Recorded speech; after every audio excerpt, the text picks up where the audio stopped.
I'm thinking of young people because that's who I work with mostly, but I would tell them to not associate your performance with who you are. If you perform that sonata well, you've performed that sonata well. But that has nothing to do with your value as a human on the planet. Has absolutely nothing to do with your value as a human in any circle. I do not agree with associating your worthiness based on your performance, whether it's music or sports or anything. You have value because you have value as a human. It has nothing to do with what you know or what you can do. That I would just scream that into everyone's ear. You're worth something. You have value. You matter, not because you've done anything, because you're just created in this image of. That goes into our faith and what we believe. But you have value not based on your performance. We can say God on this podcast. God is not a dirty word at all. Okay, great. So I feel like we have values that were created by God as a human on the planet. It has nothing to do with what we can do. When did that happen, by the way? When did that happen? I don't know, but I don't think anybody should ascribe value based on what they do. Hi, I'm Patrick Parker, and you're listening to the Becoming Who You Truly Are podcast, a show that helps us all live more authentic lives. This week is a very special episode because I'm joined by my childhood music teacher, Kristen Anderson. And in this episode, we're going to be talking about growing up in small town USA, finishing difficult situations, Kristen's transformation into physical fitness, and how she kept the faith and remembers that God is never finished with us.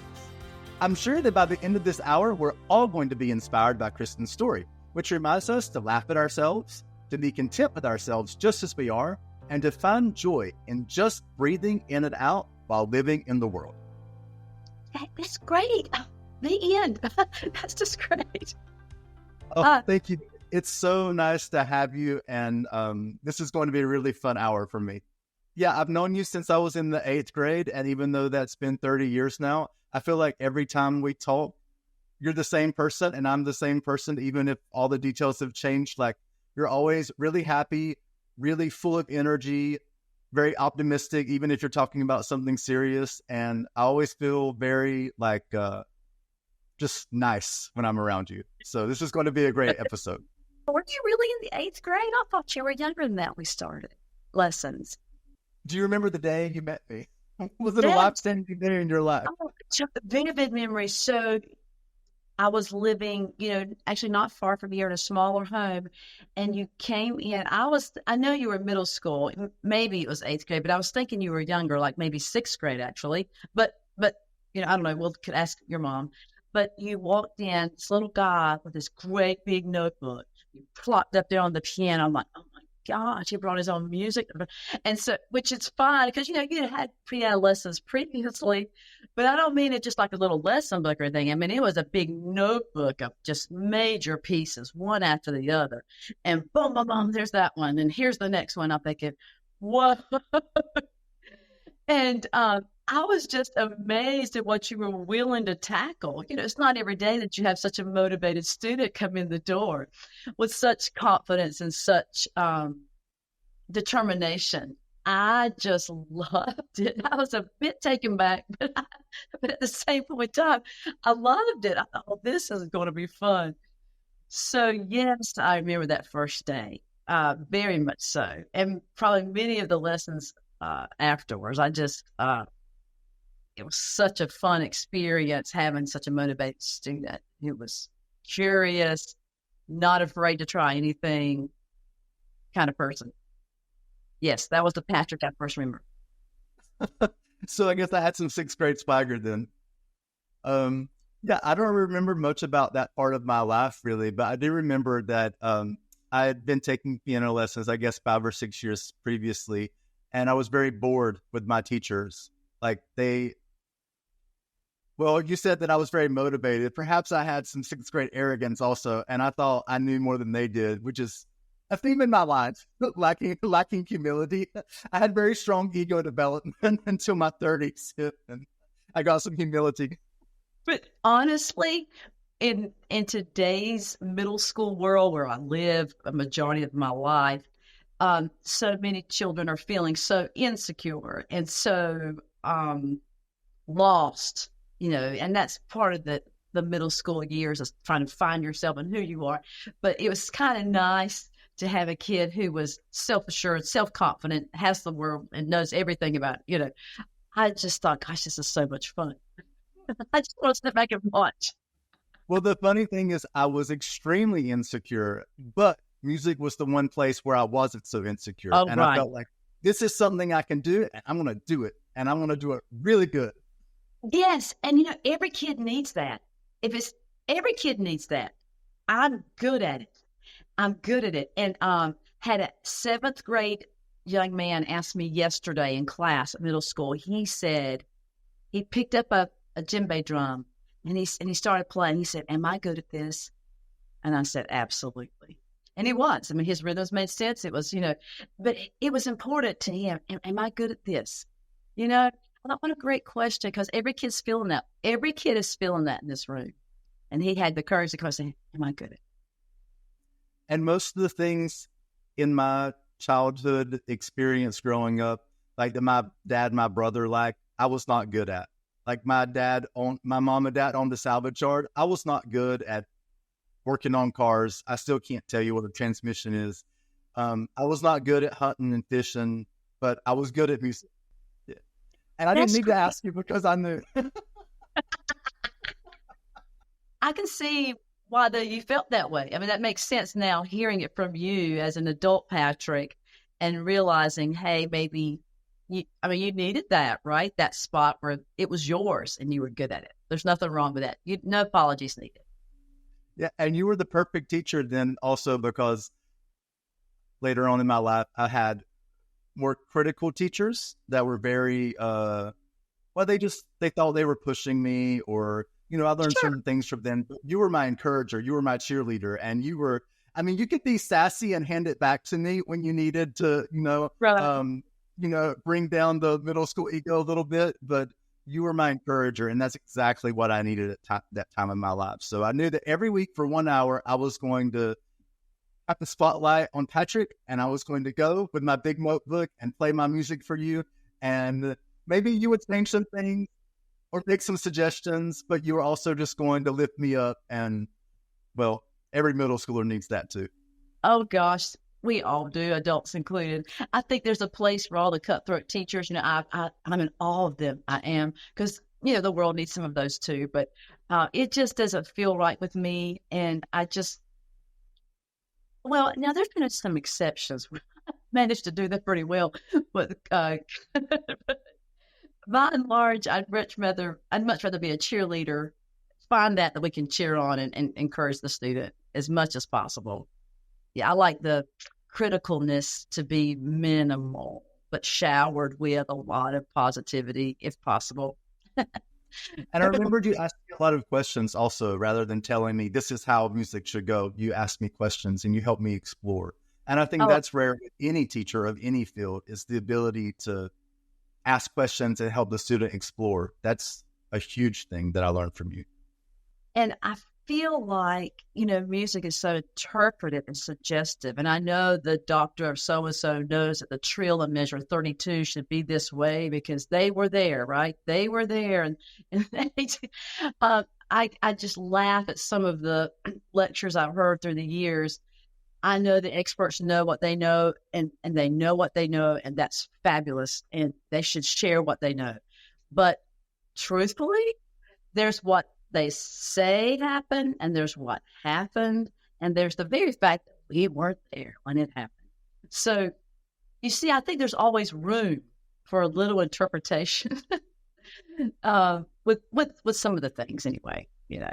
And also, even if things happen a certain way, say like I love Bach, 1700s, even if that happened a certain way in his life, which we have no way of proving, I'm in a different society now at a different time and place. And so I have to relate with my audience who,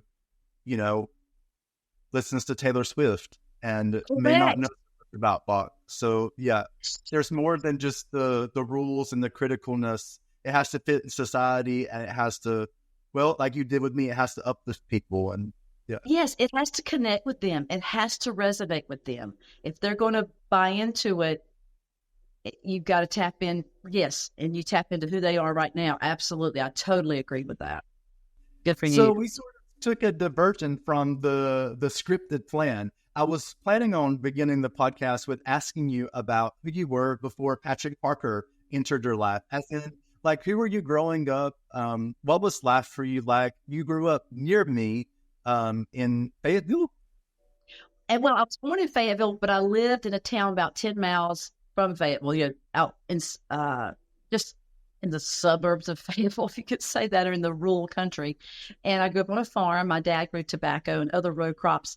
And I lived around my family. My grandmother was nearby, my cousins were nearby, and we just all kind of lived outdoors and farmed on the farm together. It was very much a family working environment, typical of farming at that time. And so during the summers, we didn't go to the beach or take the traditional vacations. We just went to work in the tobacco farm in the field. And so back in the day, they didn't hire outside help to come in and do the work of the farm. Your cousins and you and all of you in the neighborhood pitched in, and you worked during the summer to bring in the crop. And that's the life I knew. And of course, in this academic year, you went to school, and then if there was work to be done after school, you did it after school. So it was very much a physical labor, outdoorsy kind of environment. Nothing about it was Bach friendly or Beethoven friendly or anything about the classical music world that I find myself in, in college. It was nothing. But I did grow up in a musical home. Everybody sang, and they didn't just sing melody. Everybody knew how to sing a part. They, I can tell you how they know that, but now looking back, they played an instrument or they sang, and that was just part of family time. We just gathered around grandma's piano and we sang. It was that old upright piano, right? They weigh 3 tons in your home, and I don't think they're tunable. I don't know. Anyway, so it's always out of tune, but that's part of the whole act, right? So we would go to grandma's house. She had 5 kids. One lived in a different state, so there were 4 there. And it didn't matter that you didn't want to, or you didn't feel like it, or you didn't know the words. If grandma said you were singing around the piano, you were singing around the piano. And she had hymn books for everybody, so that was not even an excuse. I don't know how she had 15 copies of that hymnal, but anyway. I guess it's from the church. She did. That's what I would do. I, Patrick Parker, declared that I have stolen every hymn book that I didn't already have. If I went into a church that had a different one, I stole it. So I have an assortment too, in a variety of colors and a variety of denominational hymnals. So I can remember, though, vividly, we were standing on the grandma's piano. At the time, I was a child, probably younger than middle school, Patrick, maybe 8, 9, or 10. And all my aunts and uncles were singing around grandma's piano. She would sing the tenor line up 3 octaves. I mean, just she was singing a true harmony note, but just 3 octaves of everybody else, and playing the piano at the same time, hard and fast and loud, right? And so we were all trying to sing over that. Is there any other way than hard and fast and loud?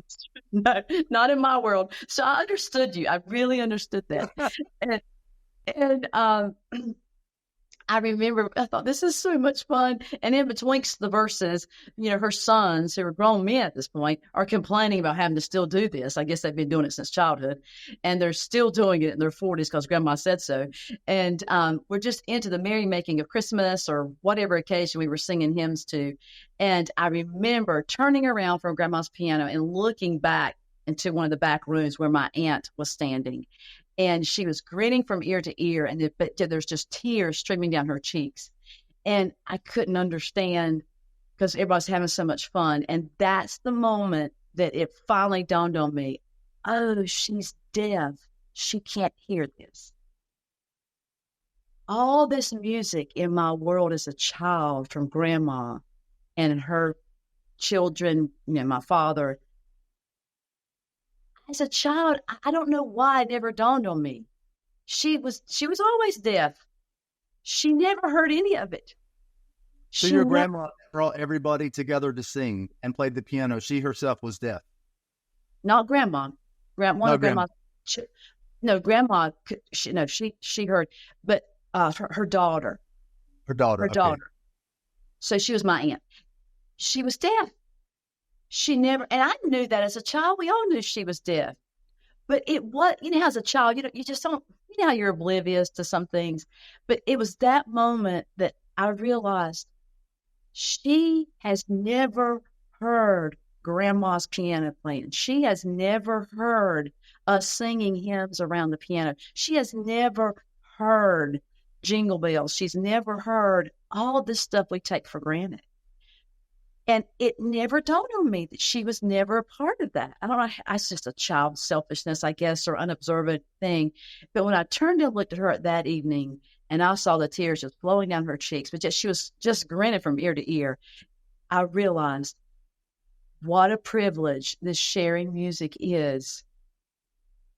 Oh, and it's so much better together. Yeah, it's so much better together. I would never have this much fun just playing and singing myself at home, right? It's so much better together. And it was so much a part of who we were. And she's never heard it. She's never heard it. So that was the moment that I woke up to the joy of sheer music making together for the privilege of just making music together. It wasn't to concertize. It wasn't to get a good review in a magazine. It wasn't to be famous. Oh gosh, who would want to be famous? That'd be terrible. But it was just to share the joy of love, of singing and family and faith.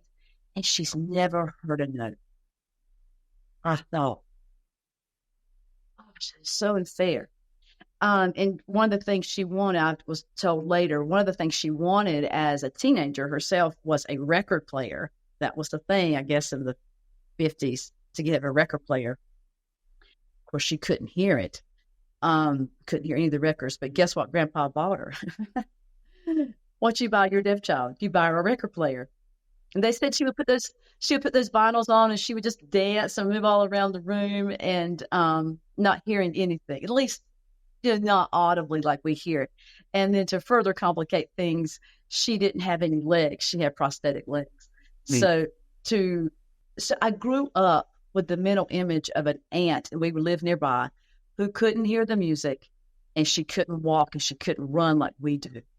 So I think that image right there made me want just to enjoy the whole privilege of hearing and music. And while you can move with those legs, move with your body. She was such an inspiration to me, just her life. That's amazing that your legless, deaf aunt danced to music. Oh, yeah, on a record player. Yes. That's amazing. She was an incredible person. Grandma and Grandpa treated her like a normal, hearing, walking child. And if that meant getting her a record player, she has a record player.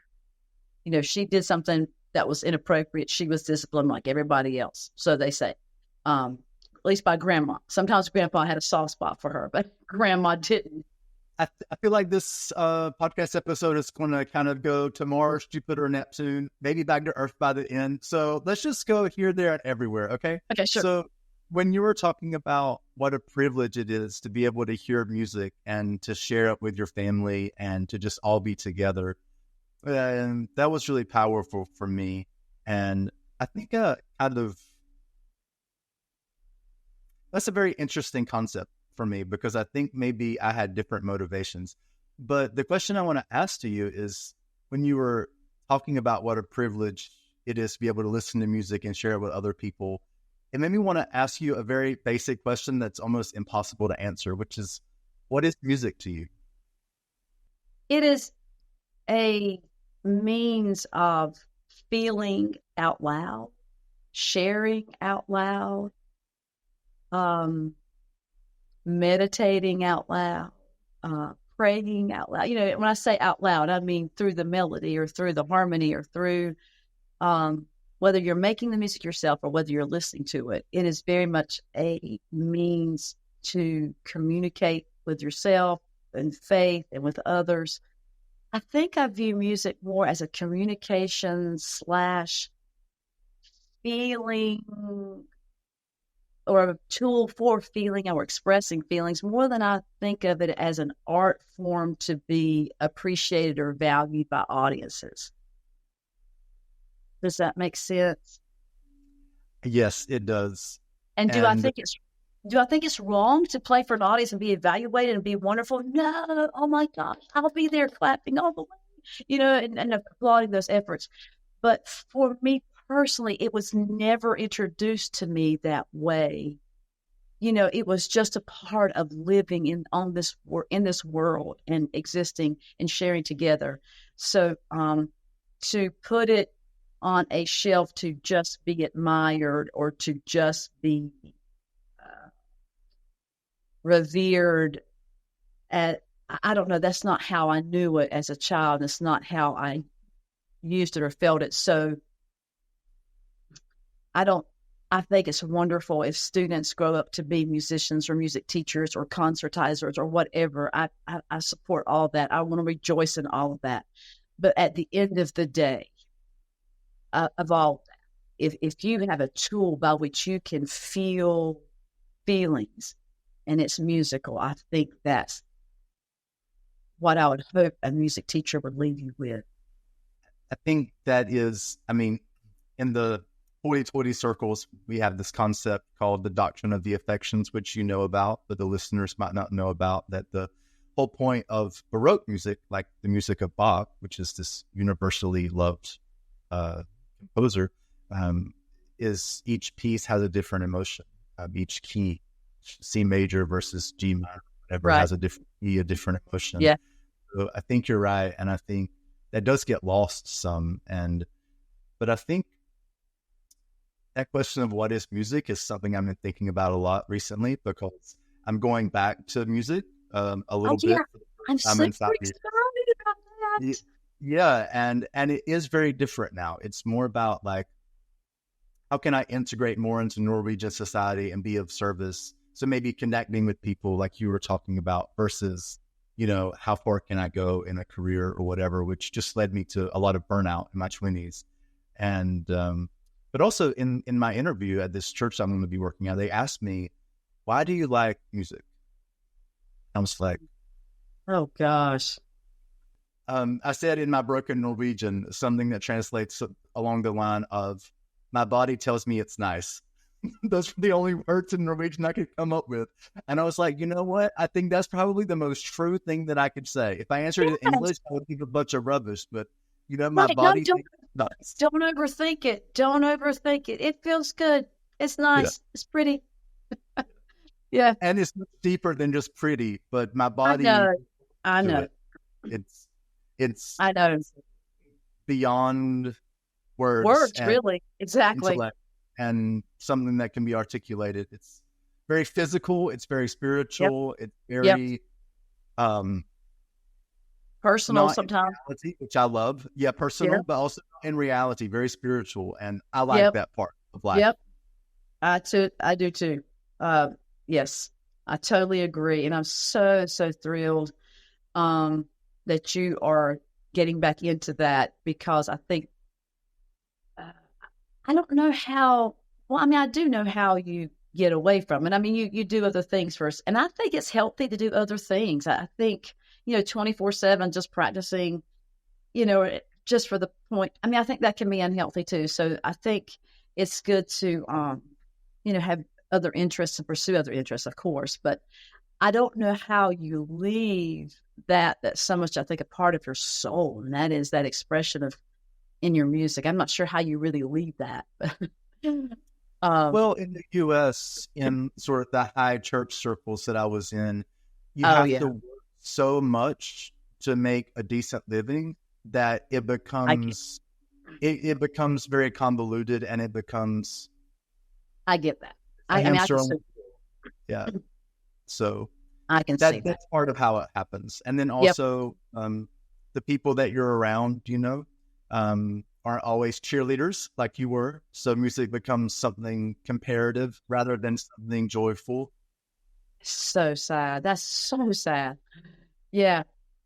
I have two nieces. One is getting ready to enter graduate school for piano, and then the other niece has finished graduate school as a harp major.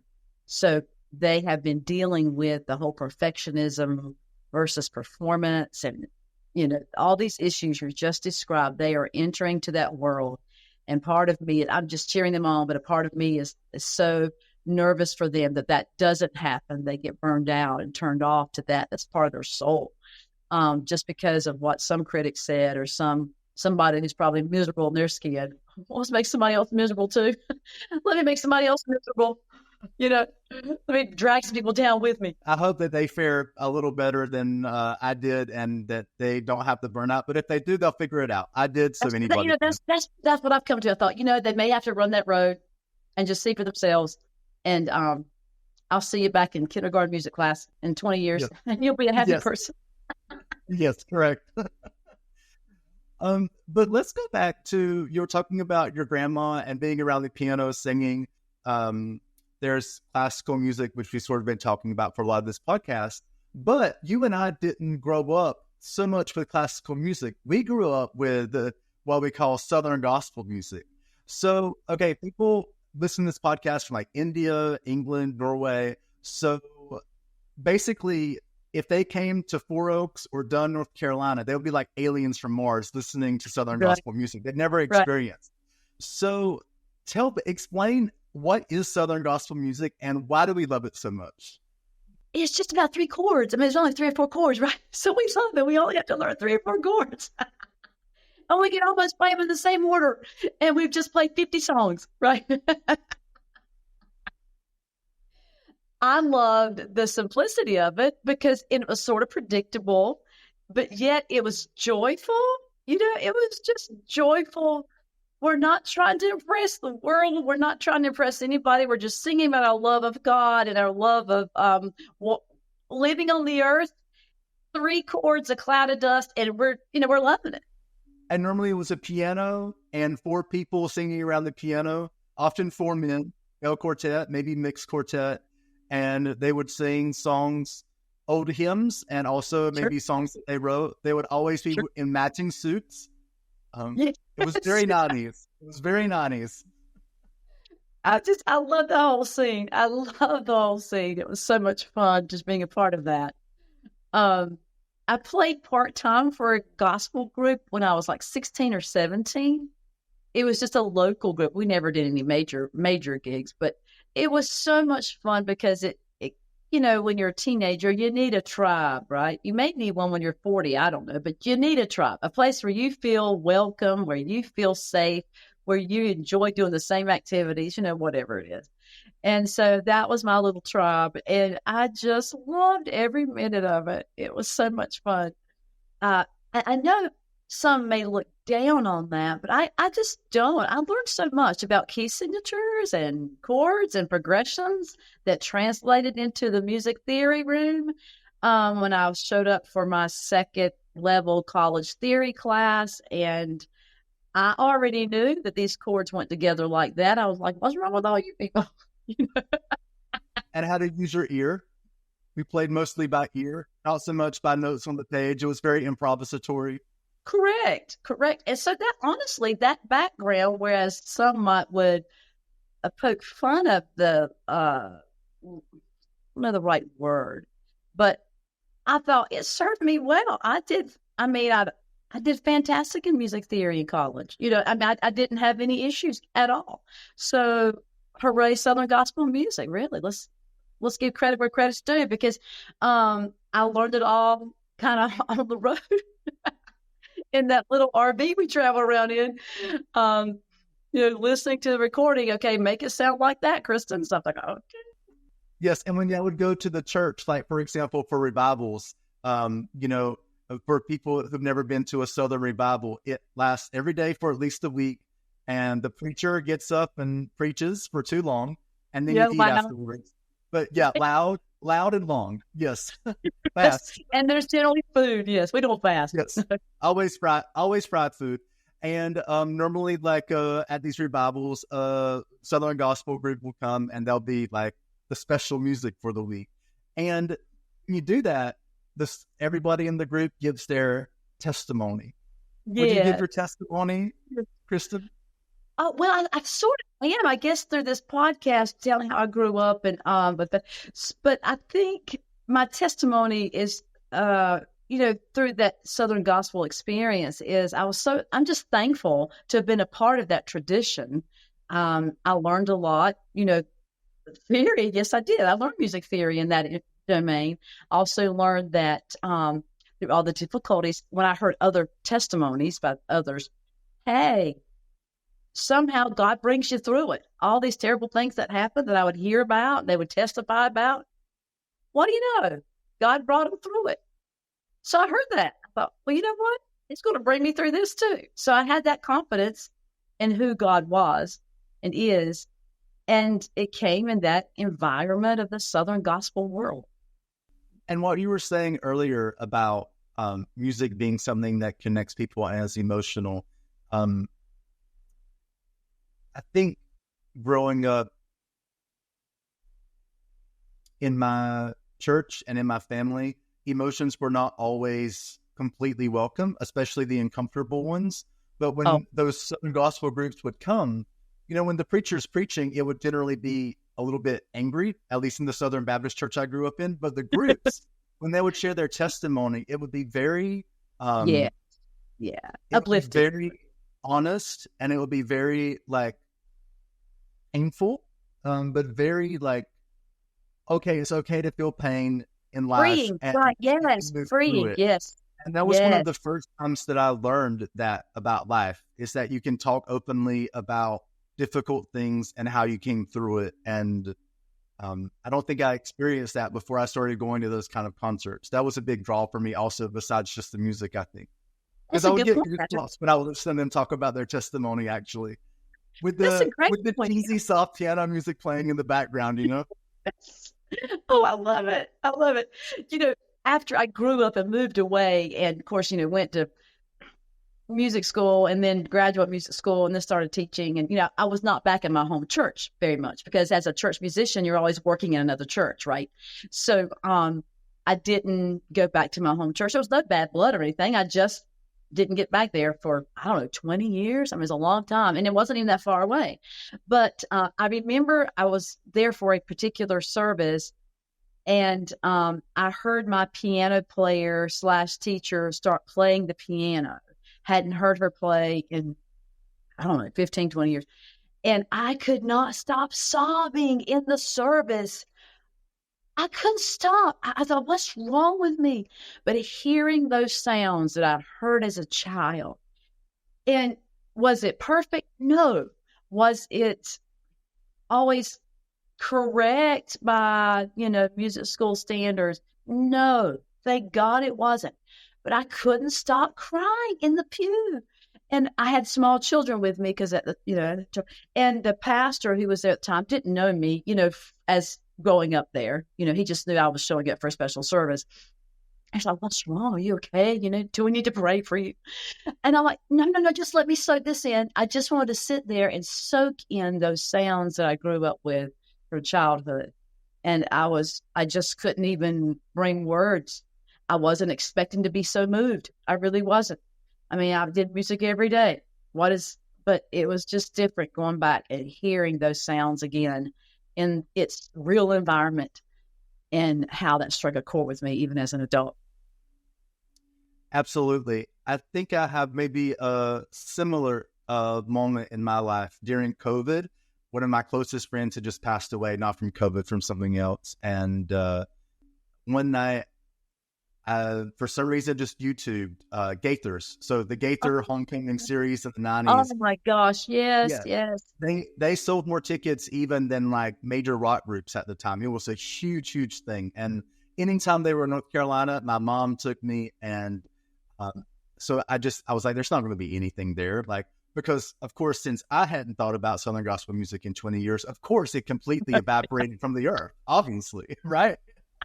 And I couldn't believe that like millions of people were watching these videos, like I was like, okay, Yes. the world doesn't revolve around me.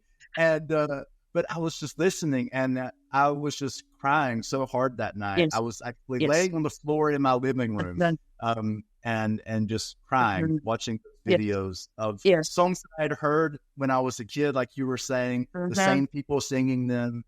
And it just, in a moment where everything was changing and unpredictable, it was like, okay, the comfort of good childhood memories were there. And that music. Absolutely. Yes. Yes. And just think, what if you had not had those moments? I mean, I can't even think what my life would be like had I not grown up with that as a foundation. I don't know, something about the whole Southern gospel music was grounding for me, and the life on the farm and life with an aunt who couldn't hear or couldn't walk without prosthetics. But all of that gave me such a foundation and appreciation and love for music and life and family. And if I think about these children that I teach in my public school, they don't have any of that grounding like mine. And that's okay. We don't have to be the same. But what if there's none? What if there's none? They don't have the comforts of a family that loves them. They don't have the consoling notes and harmonies of these songs that are so dear to us. What if they have none of that? Oh my gosh. So in my work now, in the population that I serve in public school, I have come to the point where if they, at least in some classes, if they learn the basic music curriculum, that is always a plus. But I have decided I want to give you 45 minutes or 90 minutes, whatever we have. I want to give you a beautiful musical experience with this genre or that genre. It doesn't even matter, so that you have something to hold on to, something inside. And ironically, it was last week, I had a 6th grade boy say in class, after hearing a Louis Armstrong song, he said, "Why am I just now hearing about this? Why don't they teach this?" 6th grade. He said, "I've never heard of this. I've never heard of this music. Why am I just now hearing about it?" And it's so funny to me. I'm thinking, well, you've only been on the planet like 11 years. So there's some things you've missed. Of course. Well, when you're that age, you don't realize that life started before you and will go on after you. Right. So he was completely upset as his history teacher. He was taking issue with history. He said, "Why don't they teach us in history class?" I said, "Well, they're leaving it to us, the music teachers, to teach the music history." I mean, I'm just making stuff up, right? And so, so you're here, man. Thank God you came to school today. You got here just in time. I had just played "Hello, Dolly" by Louis Armstrong. He was totally amazed at the sound and the energy and the emotion of that. You know, Louis Armstrong was all in, right? I mean, he was all in, whether he's playing trumpet or singing scat. He was all in, you know, sweat just rolling down the face, and he was just into it. And this little kid was enthralled with those old black and white videos and from YouTube. And so he just couldn't imagine just now hearing this. So maybe his playlist is going to change. Hopefully he'll add something besides the same angry rap music that this, you know, that's there. I don't know. It all has its place. It all has its place. But well, I guess the good thing about rap is you were saying that that music helps us express emotions, and I guess there you go. And rap definitely expresses anger. Definitely. In fact, I had an 8th grade female student tell me once, it was her birthday, and I said, "Hey, what do you want for your birthday?" And she said, "Just peace and quiet." Mm. She said, "From the time I get picked up in the car until the time I come back, it's just loud music and loud talking. Just." She said, "Everything is loud." And I thought, okay, in my music class this week, we're going to start with quiet, just quiet. Because no 8th grade girl all she wants for her birthday is just peace and quiet. I could not even fathom that. She didn't want makeup. She didn't want any of these shoes that's so popular. She said, "No, I just want peace and quiet." Gosh. So I have been at the age I am now with the population I'm serving, I'm trying to be a better listener as to what they really need. As a music teacher, I go in thinking I know what they need musically to be or to learn the basics. But having served here in this teaching environment, I guess is it 8 to 10 years now? Maybe it's closer to 10 years teaching public school music, middle school, general music and chorus. Okay, what do they really need? This population at this time, 2024, what do they really need from a music teacher today? I think we're in a unique place to give them something that the ELA or the math teacher can't give you. They got to teach this test. They got to pass. They got to be proficient. And absolutely. So they don't have time, maybe sometimes, to do the things that we can get away with in music and dealing with the emotions and the aesthetics of just living and breathing in a world that's not angry, in a world that's not bombarding with just a beat, a rhythm, nonstop, incessant. We can put a pause to that and let's hear something different. And I have found that when most kids are presented something different, that is peaceful, that's not threatening, that's not angry, they are starving for it and don't even realize it.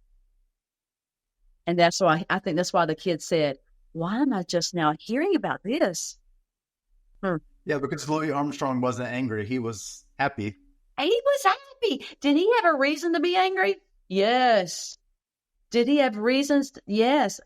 Yes. I mean, lots of, trouble from his childhood on. And as everybody on the planet experiences. But I think when he played his music, all that was at bay. And he was just in the moment with his music, and he found happiness and contentment there. And you couldn't help but see it all over his face and performance. And this little kid was just struck by that. Well, I love subversiveness and people that think differently, and you're certainly one of those people. Oh. And good subversiveness, like a little bit of magician, let me just turn the knife in your back a little bit in a good way. So I love that a music teacher is like, okay, we're just going to be quiet together. Mm-hmm. What a divergent thought, but it also makes total sense because the most powerful parts of music in many ways are the parts between the music where there's silence from one idea to the next that's needed in music also. Exactly. In fact, I have learned that children in our society with, the constant screen time and the constant noise, that they're not sure what quiet time is. So I literally have a sign that says, this is quiet time. It's on my board. And I raised that sign up to explain, this is quiet time. And they do have a journaling they can write in or doodle in. They can be doing something, but they just can't be talking. And sometimes I'm playing quiet music in the background, and sometimes I'm not playing anything. And for just a couple of minutes, that there's nothingness as far as sound.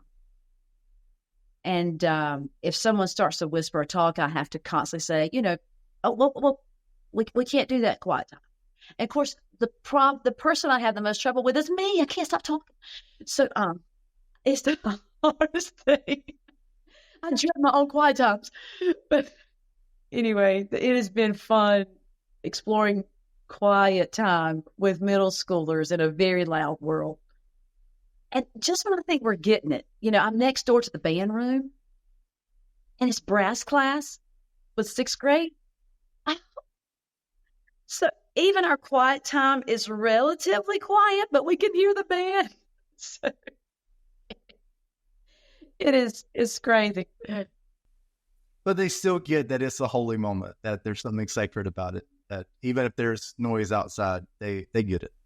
And now we get a minute to hear it, because if the train is going by, or if the band is playing or warming up, or if someone's saying something, outside the perimeters of our room, when we're quiet, we now suddenly hear those things. We're alive to what's going on outside of our little circle.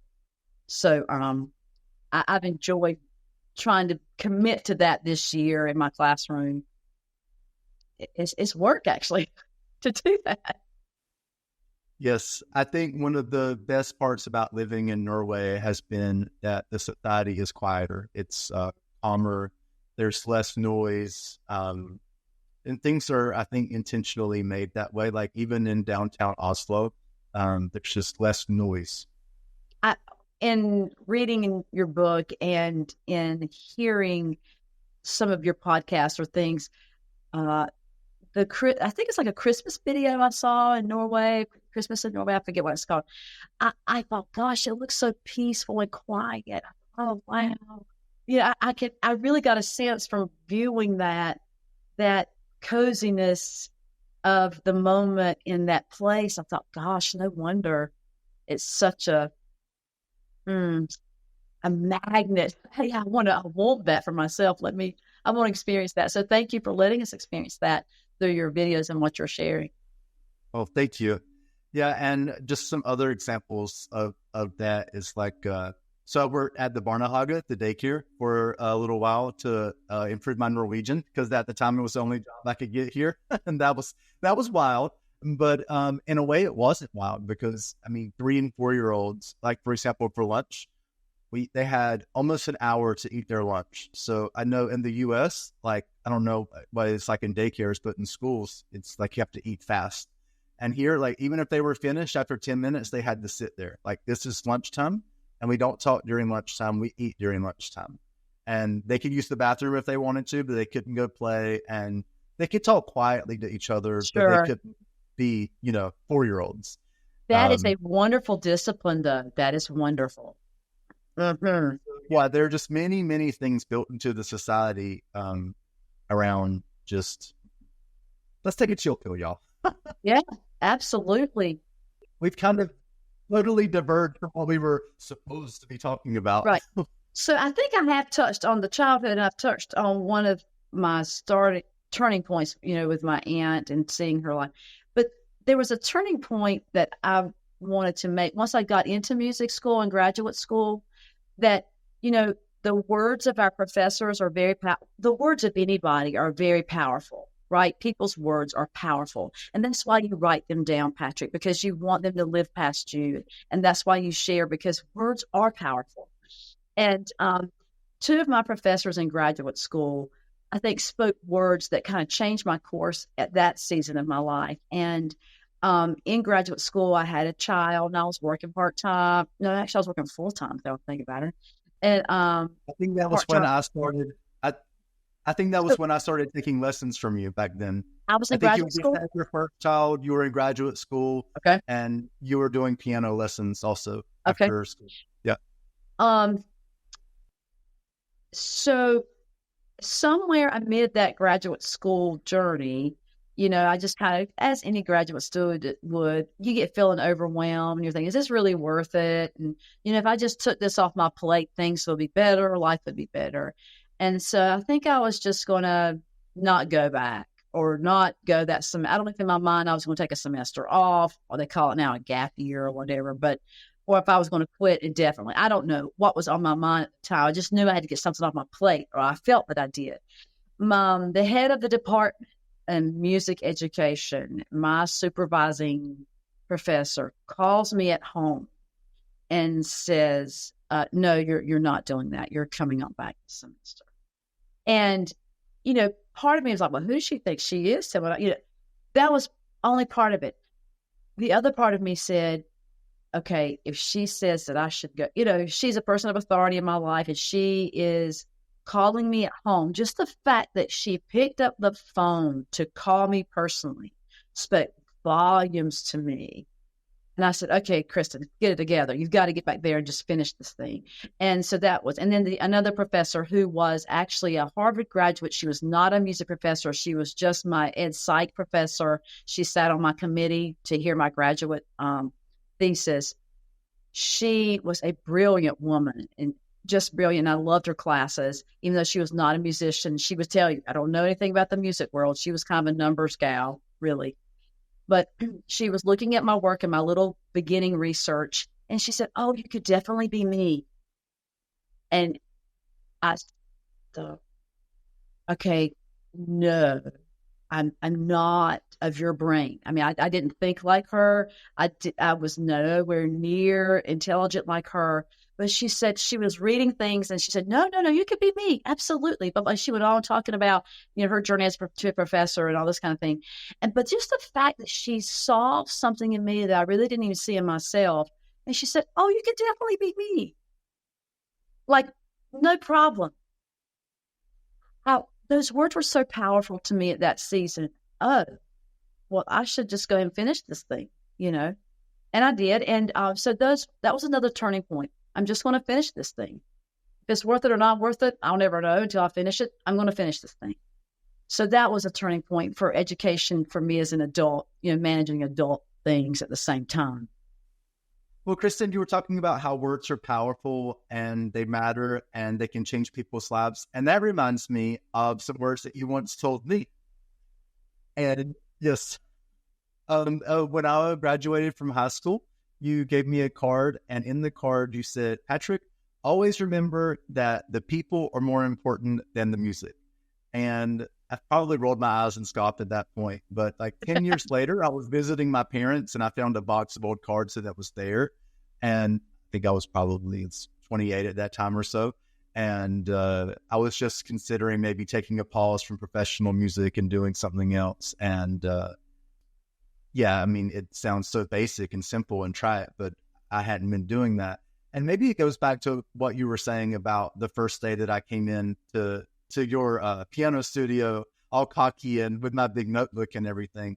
I hadn't really thought about that day ever, really, or maybe how I came across. I mean, well, I didn't have the self-awareness at that time to see myself toting a big notebook and flipping it on the piano. Sure. But as you said it, I could see, I could totally see your perspective on that. And as I was mentioning, I was so insecure in every other part of my life that, well, yeah, I did put the music before other people because for me, I didn't understand other people and I didn't feel necessarily safe, like being myself around other people. And it was just easier to sort of just scoff at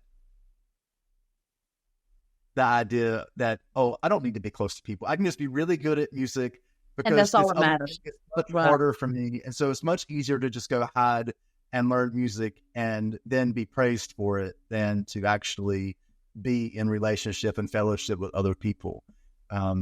So it took me probably 10 years to even begin to understand what you meant by that. But those are words that really, I had to experience before they made sense, but they're really defining words that you gave me back then. So you're absolutely right.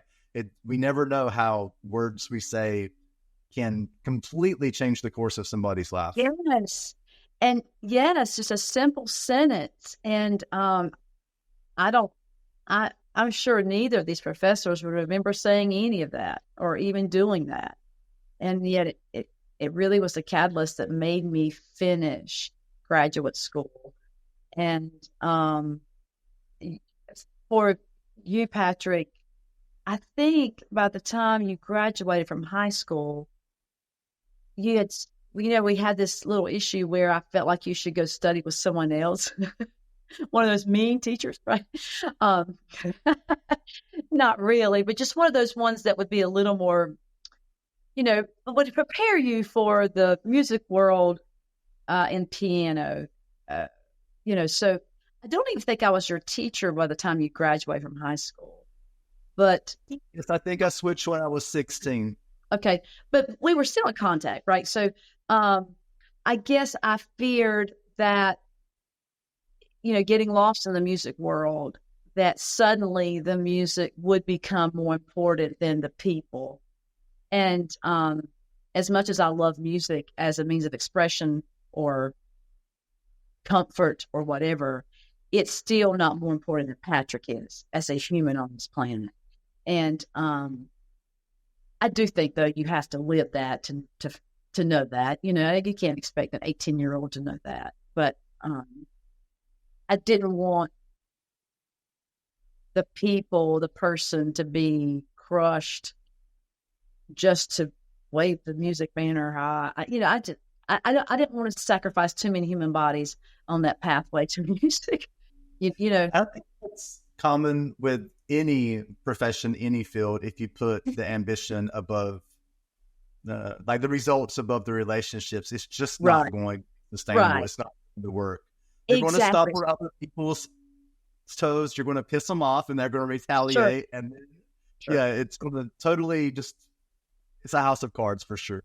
Yeah, and you're right. It's in other professions as well. I don't think we're unique in that. And so I just, as any teacher, you just want, hey, that kid that worships the ground you walk on, he is so important, as well as the music. So, Kristen, so far we talked about our childhoods, our love of Southern gospel music and music in general, and we talked about the power of life-changing words of affirmations from teachers and people that we look up to. So now we've gotten all the way up to your life, past graduate school. So you're in your late 20s, 30s now. So what's the next big turning point in your life story? Okay. So I think the next big turning point was me looking in the mirror and thinking, oh my gosh, I'm getting older. I've done all the things I was supposed to do, right? Married, children, degrees, job. Oh, I look so bad. This has happened to me during all this, right? So I've got to do something. And, but I found that just moving, jogging, walking, just moving, working out. I mean, I was never really, what's the word? I mean, 7 days a week, doing 3-hour workouts and drinking green things. I mean, I never did any of that really on any kind of regular basis, but just moving more. And all of a sudden I felt better. I just felt better because I was moving, I mean, literally just moving. So moving more and outdoors to, not cooped up in the house with small children all the time. Just getting out the fresh air. That was what saved me, I think, in that stage of my life from just imploding, to poor old miserable me. That made me happy, just moving, outside. And that seemed to fix a lot of the stress and the anxiety that was, it creeps in, of course, with any job, profession, family. But that was definitely a good release that I needed that time. They actually have shown that 30 minutes of exercise has the same effect as an anti-anxiety medication. I think so. That's just, personal thoughts. I don't have any kind of science behind it, but we could probably find some, but we just know that moving is better. And, my father used to say, who was the farmer, of the family, he would scoff at these workout things and because he's like, I don't need a workout regimen because I work, that's part of ingrained in the whole life here is physical labor. And, so if you said it's part of your life there, no, that's what we do. We don't have to have these crazy workout routines and things because everything we do is physical in our world and we're getting the exercise we need, just by living our life in this society that we're in. And I think ideally that's the best. So you had this reintegration of physical fitness. I guess that was like in your 30s or so. And I know that you have one more big major turning point in your life that you want to share with us.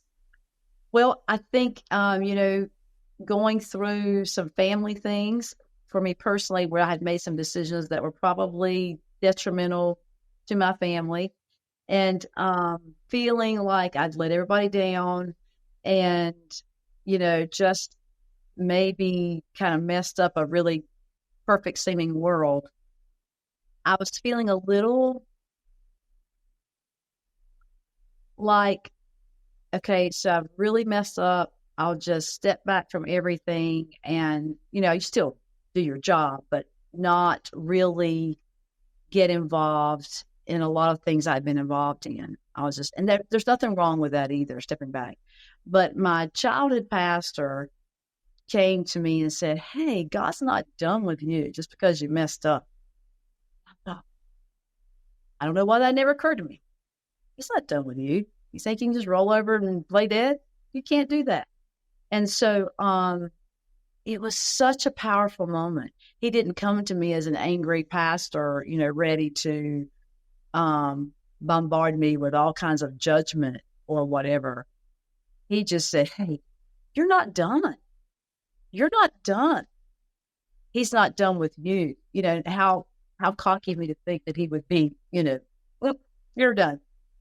And so it's such a powerful statement that he just made quickly and quietly to me. And that was the end of the conversation, really, because he was on to, it was in a crowd of people. I just took that and I thought, he's right. I have so much life left. So let me just keep on the faith and keep on doing what I'm doing, as far as my working with children and with music, I just can't roll over and play dead. So, but having kind of starting over with my family has made me more compassionate to children and to family people who have to just start over. And, life is a series of do-overs and starting over. That's true for everybody, even if it's the perfect family all the time. There's Which times doesn't exist. Okay, thank you for that confirmation. I felt like maybe somewhere it. So, I've been a little more compassionate on people just starting over, reinventing themselves or starting over for whatever the reasons don't even matter. The reasons don't even matter. We're just starting over again, and we're going to get through this. So that has been very helpful. His words were very helpful to me. God's not done with you. Yeah, when I was listening, I couldn't help but think about a time in my life when I was in my early 20s, and I had made what I thought at the time were, just life, like just the mistakes that I couldn't come back from, because, Sure. anything you do when you're 24 is obviously something super important, So, but I remember thinking, oh my God, this is the end of the world. This is the end of life as I know it. How am I going to ever get over this? And I did kind of roll over and play dead actually for about a year. And then I moved to Houston. And there's a space for that. Yeah. I mean, I really did. I really did. There was a lot of just like laying in bed under the covers in my 23rd year of life and just being terrified of life, like absolutely mind-numbingly terrified. So when you were talking, I was thinking about that time in my life. And what I was thinking about is, you made it sound, I wonder, was it more difficult than how you portrayed it, as in like when I was going through that time period in my life, which probably wasn't as big of a deal as I thought it was at the time. It was very painful for me to just like get up every day and do my life. So like, what was it like for you to have to go through that process of, okay, God's not done with me yet, but at the same time, I can recover from whatever happened and move forward? Like, how hard is that? I think it's incredibly hard, but I think you just said it. And I think one of your podcast guests said, I'm just going to move forward. I'm just going to take a step forward. So I think when you're going through things that traumatic, whatever it is, I think you just breathe and take a step forward. And that's all I'm going to focus on today, is just getting through today, getting out of bed today, just doing my work today, whatever that is.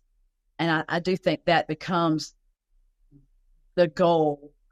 And I'll do tomorrow, and the next day. And I think there's a series of that. And it may be a year, 2 years, until it doesn't hurt quite as badly. I think, is it painful? Oh my gosh, yes. Is it hard? Does it seem, impossible? I think yes to all of the above. And I think all your listeners are going to think of a time like that in their life too, where it is just all I can do to put one foot in front of the other.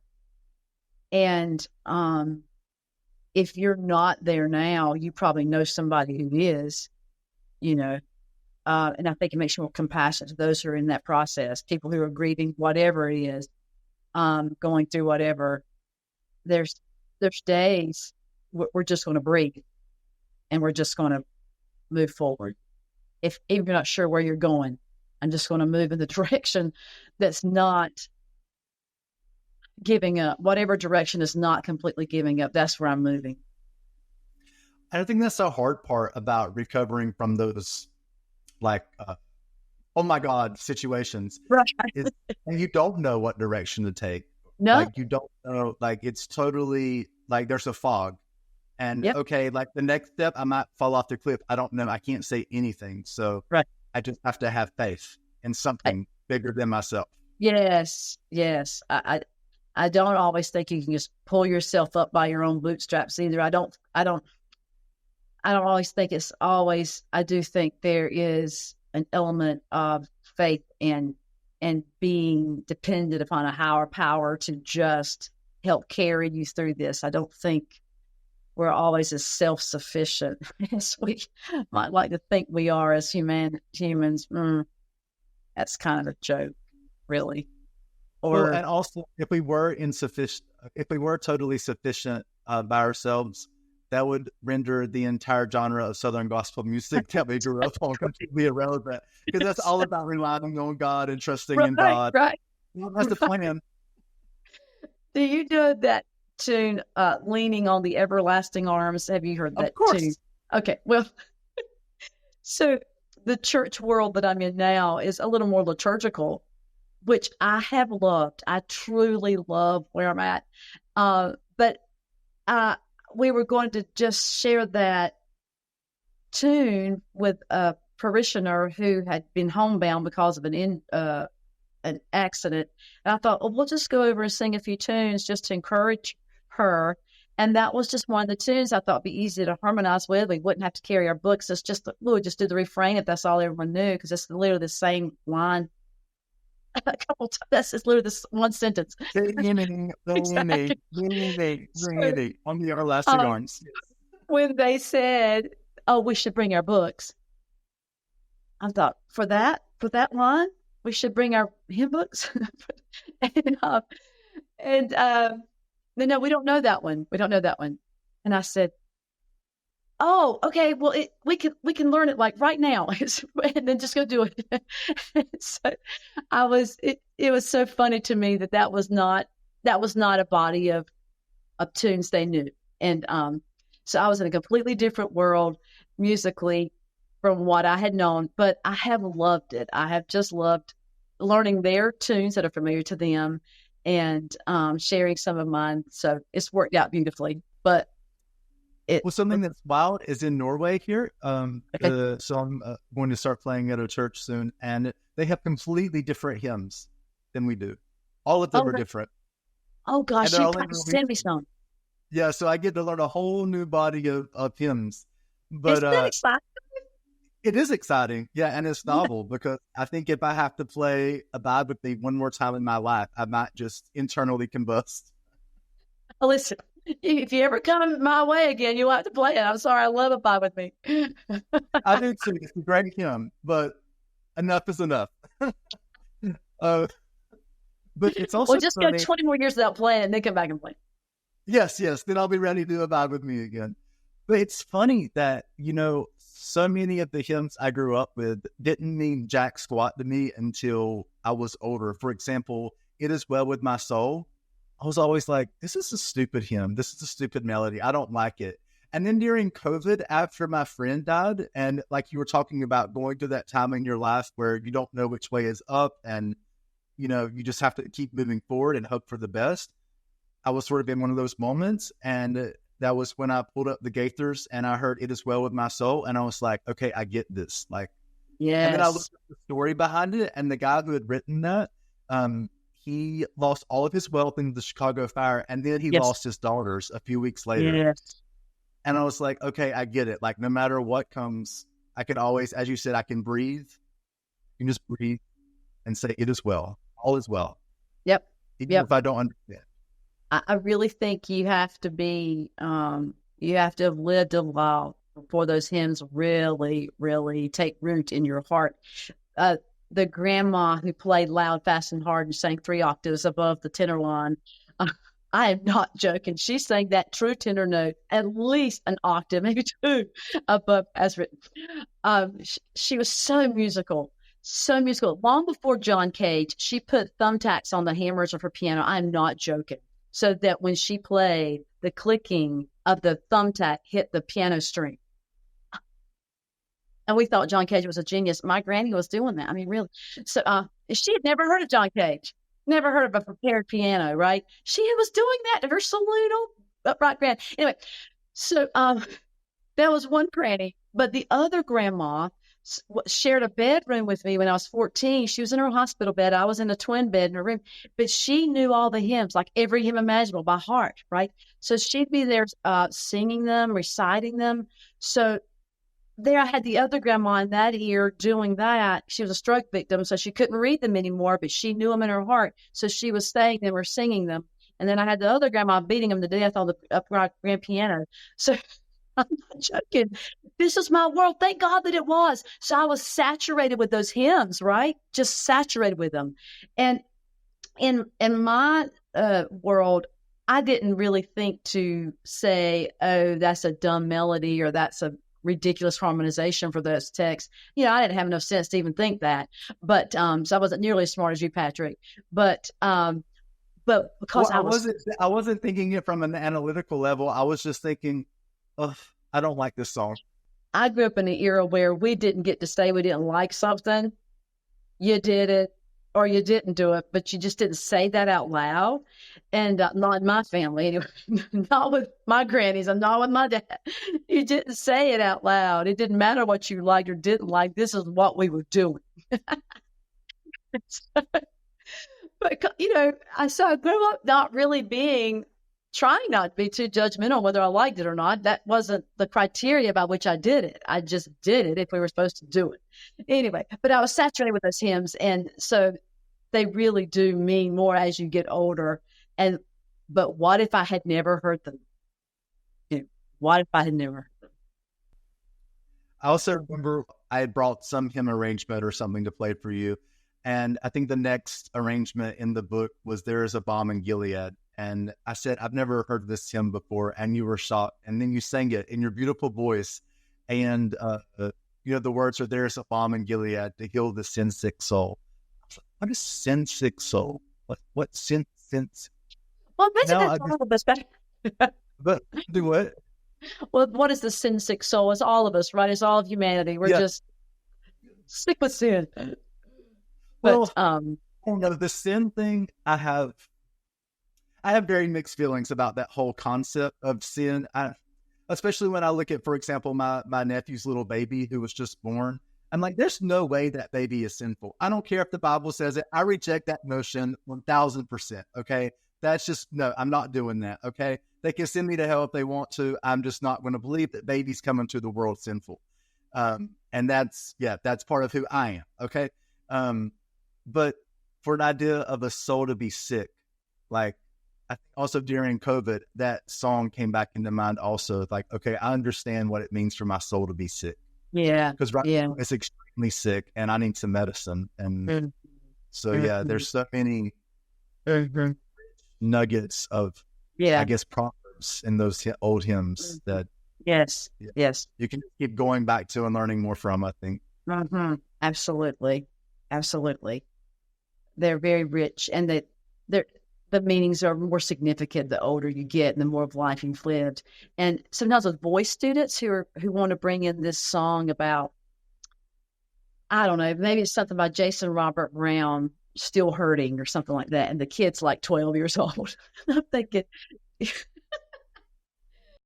absolutely can feel pain at 12. I'm not trying to trivialize that, but and I'm making that up. I haven't had that specific example, so I'm just making this up. But ones like it, I tell the student, you're not old enough to sing that song. I mean, you can sing it in a lesson. We can study it for its musical value, for the melody, and because you like it, absolutely. But there's no way that I want to put you on a stage to sing that song at your age. You just haven't lived long enough. I mean, there's just I don't think you'll convince any audience anywhere of this message because you just haven't lived long enough to truly know what you're singing about. So, and you can disagree, people can disagree, but I think it's fine to study anything you want to study. But if I'm putting a kid on a stage, to me, it has to be believable, what you're singing, what you're if it's just a character and it's a made up story, that's fine. But it's just hard for a 12-year-old to convince me you're still hurting over your divorce when you're singing music by Jason Robert Brown, which I enjoy his music, but that's why I think it's whether it's hymns or whether it's Broadway tunes or whatever. I think just living and getting older and maturing into the message you're singing about gives weight and depth to your performance that you can't expect a 12-year-old to have. Absolutely.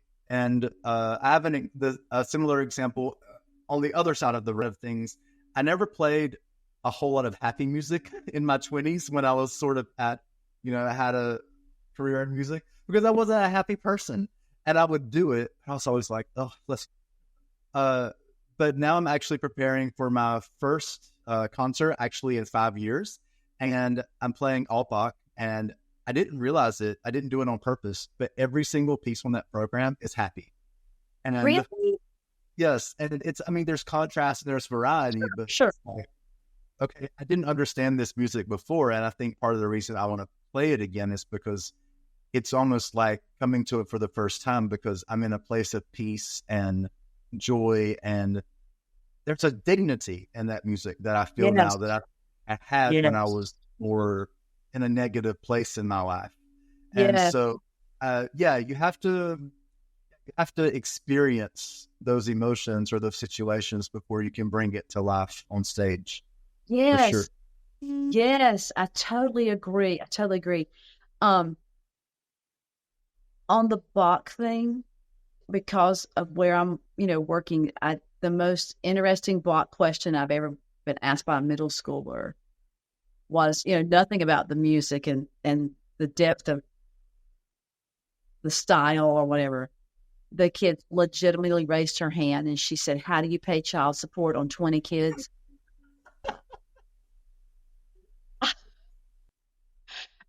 She was completely sincere. And I said, "You know how he did it? He worked in this church in Germany for about 30 years and he wrote music. He worked a job and he stayed with his family. And then, of course, not all 20 lived, but I'm saying, she said, "How do you even pay child support on 20 kids?"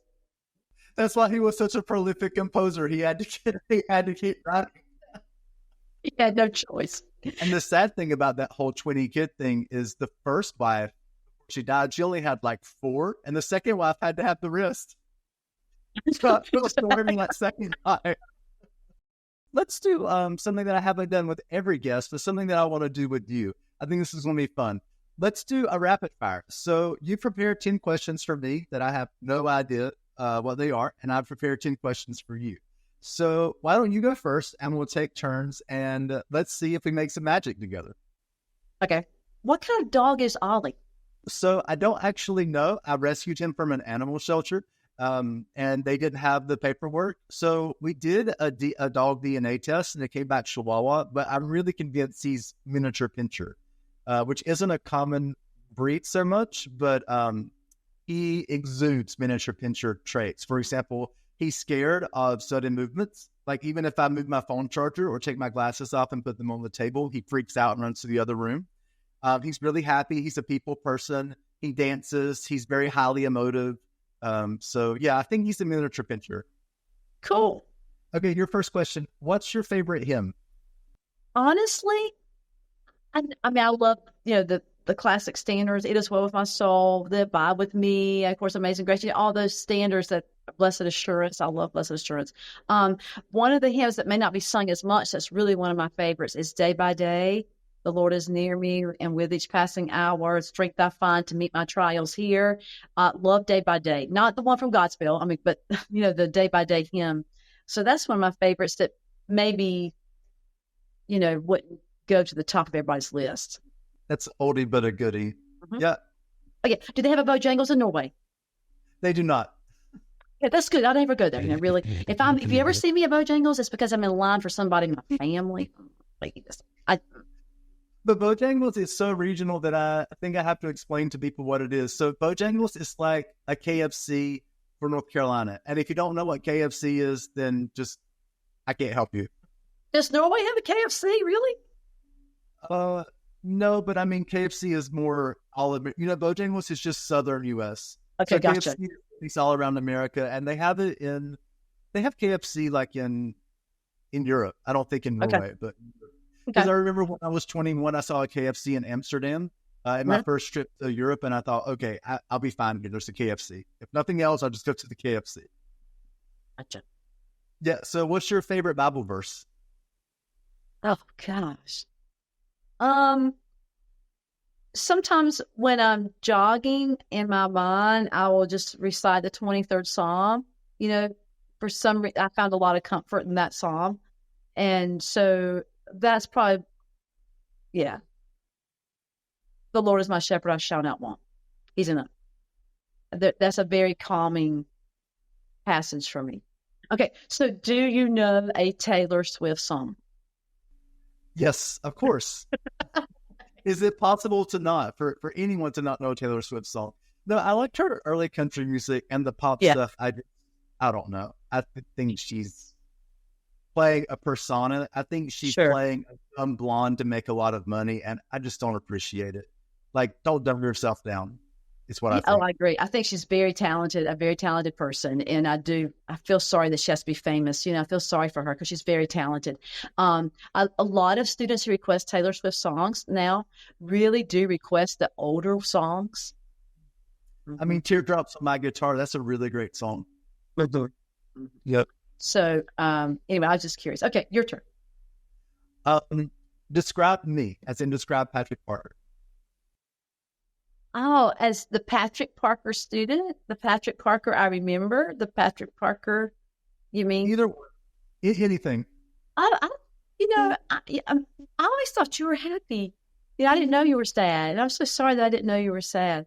Um, you seemed happy to me and ambitious and determined and funny. I loved all those things about you. And I think that is a part of who you are.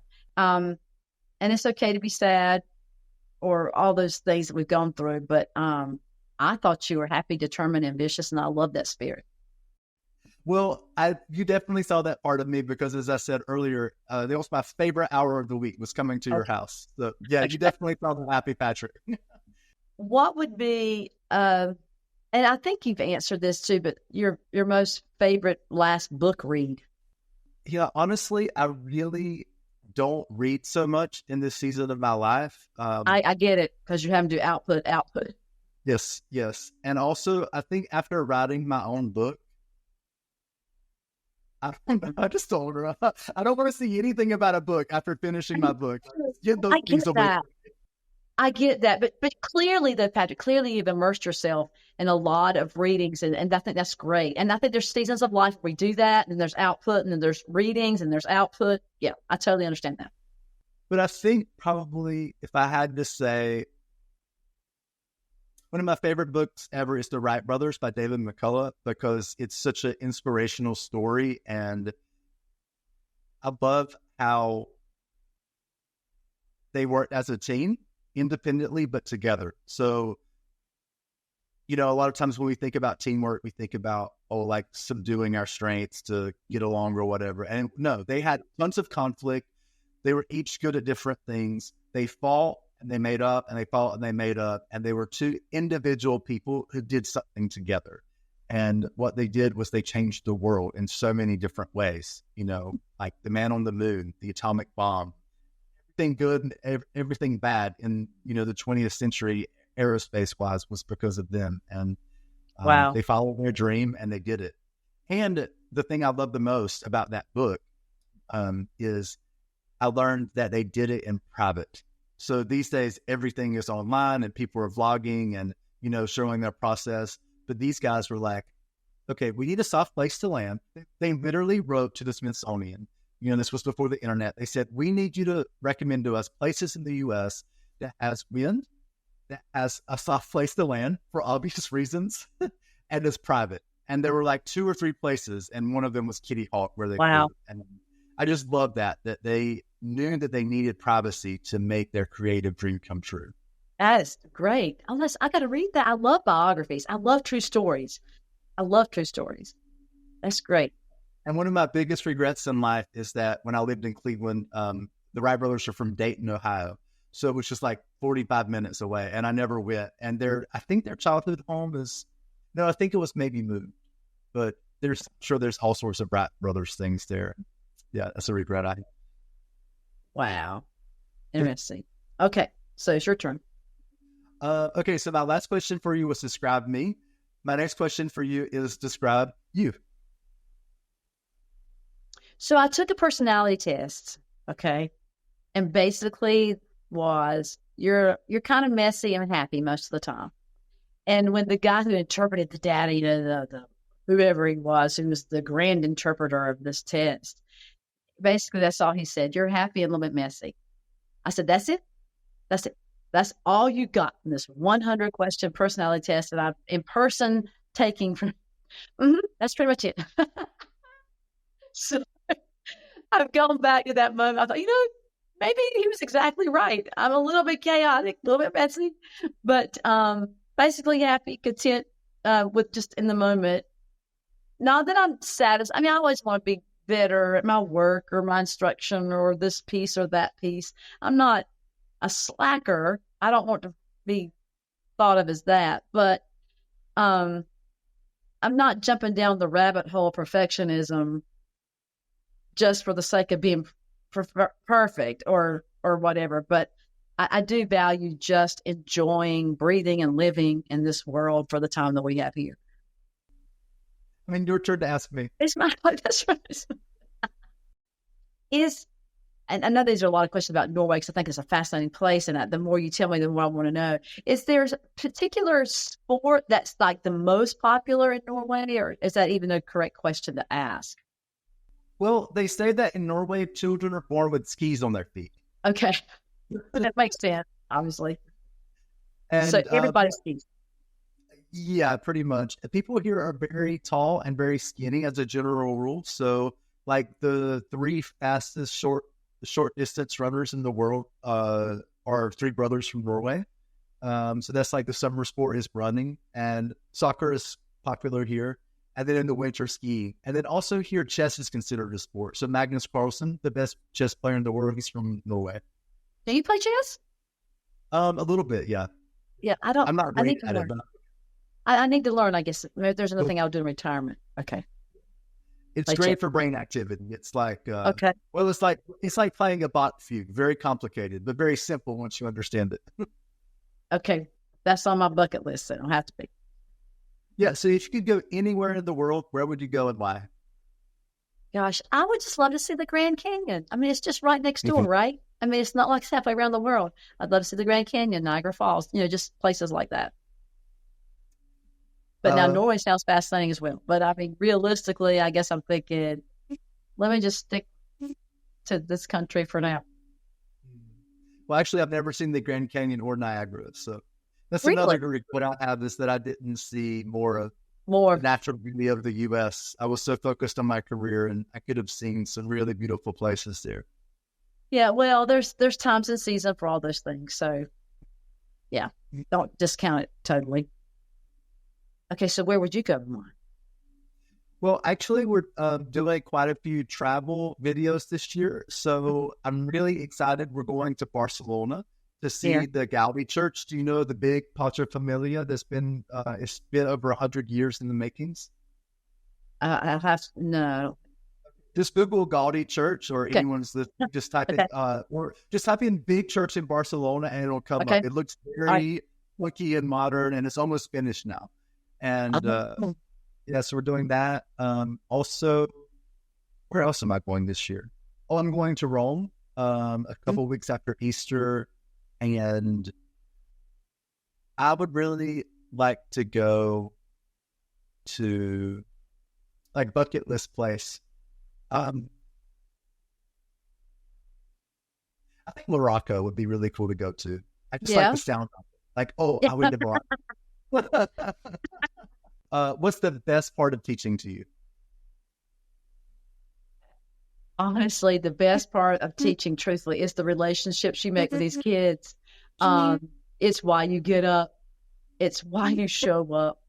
It's really not about the content I'm teaching. I mean, major scales are nice and everything, but really they don't love you back. you know,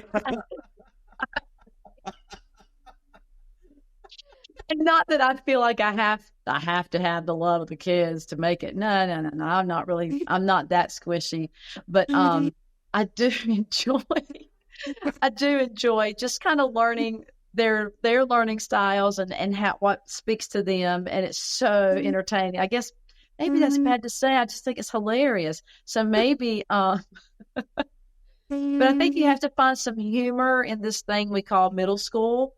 Yeah. We've got to find something to hang on to. And hopefully all these kids never remember this season of their life. So you said earlier in this podcast that you don't have many memories of middle school, and we are all thank God, because as middle school teachers, we're hoping you forget a lot of this. There's so many hormones happening for us to have any brain capacity for memory at that time in our lives. That I have such comfort in that, because I'm thinking, okay, so what I've said, maybe in frustration to student A, he'll never remember anyway, right? He won't even know who I am in the grocery store. And that's fine. That's absolutely fine. So the best part of teaching is the relationships you build with the students. It's you teach the whole student. It's not just the major scale. You're teaching the student who's come in. She's so upset because her hair is messed up. I mean, literally, she was having a bad hair day. She was so upset she refused to sing until she fixed her hair. And so I said, well, I'm not joking. This really happened. So I went to get some hair products. I said, what could I possibly give you that would help you sing now? And so I went up, at the time I was living upstairs. I ran upstairs and grabbed some kind of product. She did her hair, and then we finished our voice lesson. That was a fun day of teaching, She repeated, I'm not going to sing anything until I fix my hair. And the boys, I'm being such stereotypical. This is probably like incorrect, right, to say this out loud. Stereotypes are there for a reason. Go ahead. What now? Stereotypes are there for a reason. They're true. Yeah. So I've long felt that, middle school boys really should let's just turn them out to play for a while and then bring them back in when they're 30 and they'll learn anything. You know what I'm saying? They just want to play. They just want to play. Yeah. And girls probably too. They just want to get caught up in their little drama world, and it's all about that. And so many times we're literally in the middle of a song, in the middle of performing a song, and he looked at me, she looked at me, and it just goes off. But you don't you have to laugh the wrong way, teacher? What now? She looked at me the wrong way. Send her to the principal's office. Exactly. And that's the world that we live in for 7.5 hours. I count down the time. Is every day like 1,000,000 years for you? It's 7.5 hours. I'm just saying. And you punch out on the dot at the 1/2?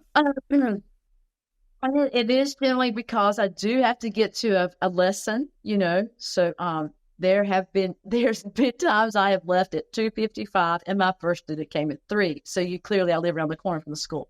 So there are days like that, and it's a season, and I'm trying to just enjoy the people and the relationships. I learn a lot from them. I probably learn more from them than they do from me. It's about people and humanity and living. So I think the best part of teaching is the relationship with the kid. It is. It just is. At least for me, from my world. But now I do think the second part is, as a music person, a kid walks in general music and he's never played. We have keyboards in our general music lab, so they didn't know they were signing up for piano lessons, right? They just were throwing this elective class. And by the end of the semester, they're playing tunes and they're standing at a concert and they're taking a bow. And they didn't expect any of this, right? They didn't even know it was coming. And suddenly here I am. But I love being a part of that process that, wow, I learned how to do this. I can do this. And people were clapping for me and I'm taking a bow and wow, this feels kind of good. So being a part of that and helping make that happen, because it wouldn't just suddenly happen. It's by design that this happens. So I kind of like being a part of that process for a kid. So, Kristen, that rapid fire was very fun. And now we're coming to the end of the episode. And I like to end every episode by asking the guest a couple of questions that I like to call the Becoming Who You Truly Are section.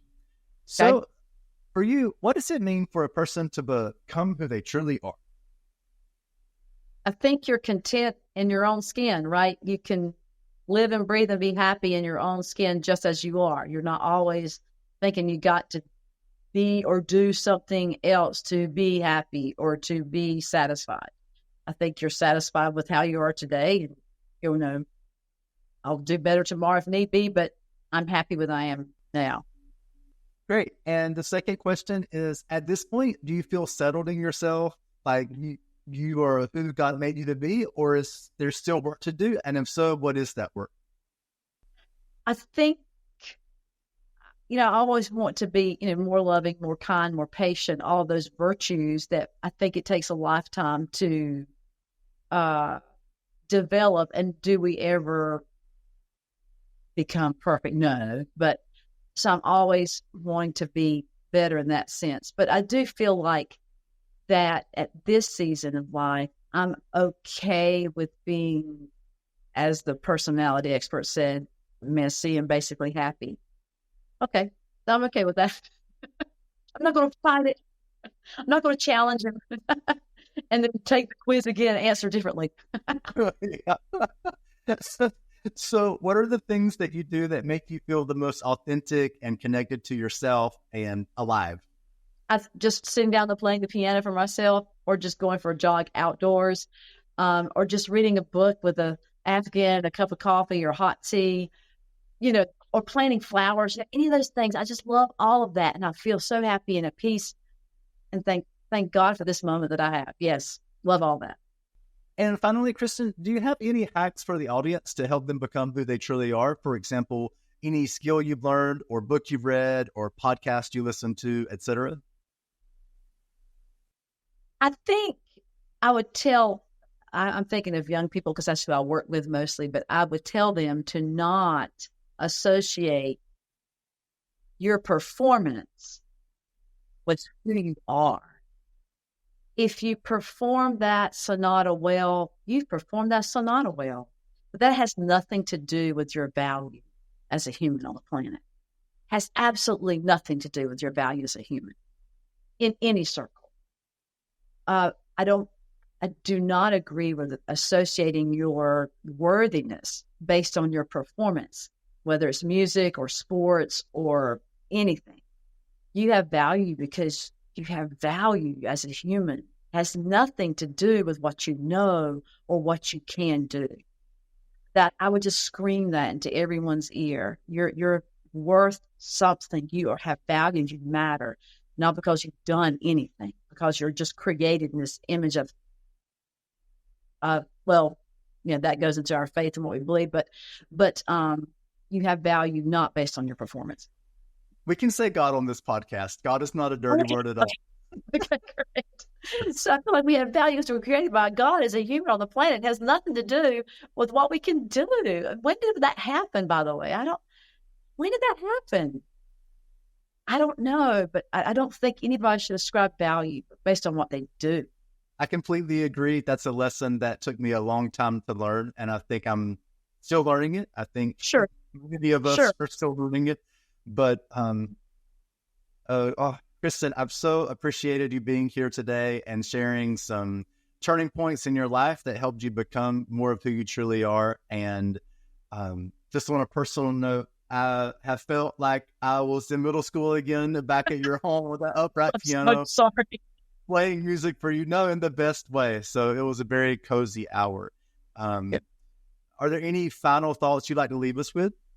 I just want to say thank you, Patrick. Thank you to you for being who you are. Because look how you bless so many people by being who you are and not being afraid to be who you are, and then to share all these things and be so vulnerable with us, strangers, friends, family, and what you've written, what you've shared, and your music. I'm so thankful you're here and on this planet and being who you are. So I just want to say thank you to you. Oh, well, thank you. That's really nice. As I mentioned, you're a cheerleader. So. Thank you. That was Just for the record, I was never one of those cheerleaders in school. I'm just saying. the good kind of cheerleader. Okay. That's it for this week's podcast. If you'd like to support the channel, you can go to patreon.com/PatrickAAParker. And while supplies last, I'll send you a free Audible version of my book, Becoming Who You Truly Are, with your subscription. Thanks for watching and listening. And until the next episode, I wish you nothing but the best on your life's journey to becoming all that you truly are.